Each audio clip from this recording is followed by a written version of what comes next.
Ici Marie-Louis Leroux, et sur ma chaîne, je vous parle de personnalités célèbres. Cela peut être des stars contemporaines ou des figures célèbres du passé.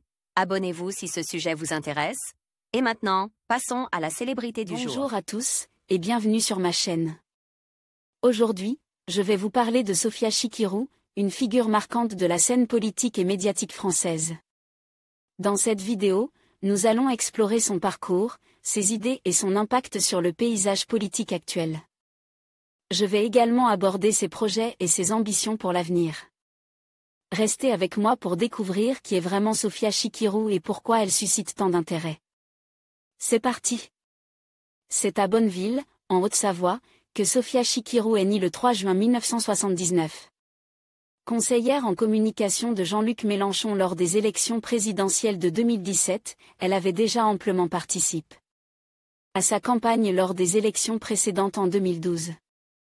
D'origine algérienne, la jeune femme diplômée de l'Institut d'études politiques de Grenoble était membre du Parti socialiste avant de se rapprocher de la formation politique de l'ex-candidat de la France insoumise. Elle avait en effet été porte-parole en 2005 de Laurent Fabius dans le cadre de sa candidature à l'investiture des élections présidentielles de 2007. Exclue du Parti socialiste suite à une candidature dissidente face à Georges-Paul Langevin en 2006, elle tente 2 ans plus tard d'être investie par l'UMP dans le 20e arrondissement de Paris face à la même candidate socialiste. C'est en 2012 qu'elle se rapproche de Jean-Luc Mélenchon lors de sa campagne. En 2016, elle fait partie du staff de l'équipe de Bernie Sanders aux élections présidentielles américaines. Perçue comme une véritable prodige de la communication, on dit d'elle qu'elle est à la raison de la métamorphose de Jean-Luc Mélenchon aux dernières élections. En 2018, Sofia Chikirou quitte son poste de présidente du site d'actualité Le Média qu'elle a cofondé une année plus tôt, pour redevenir conseillère communication de Jean-Luc Mélenchon, alors en pleine campagne pour les élections européennes de 2019. Elle devient tête de liste à Paris pour les élections régionales de juin 2021, sous la coupe de Clémentine Autain. La liste obtient 6 élus au sein du conseil régional, dont Sofia Chikirou. Elle est investie l'année suivante par la NUP aux élections législatives dans la 6e circonscription de Paris et est élue députée. Dès le premier tour le 12 juin avec 53,74% des suffrages exprimés.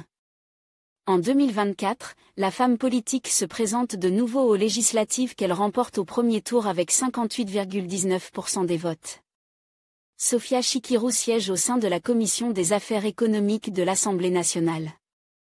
Fervente défenderesse de la laïcité, elle publie en 2007 aux éditions de La Martinière un livre intitulé Ma France laïque dans lequel elle expose sa vision d'une société idéale dans laquelle la laïcité se doit d'être centrale et respectée pour empêcher le repli communautaire et l'exclusion sociale. En conclusion, Sofia Chikirou se distingue par son engagement politique et son rôle influe dans le paysage médiatique français. Sa capacité à naviguer entre les défis contemporains et à défendre ses convictions fait d'elle une figure incontournable.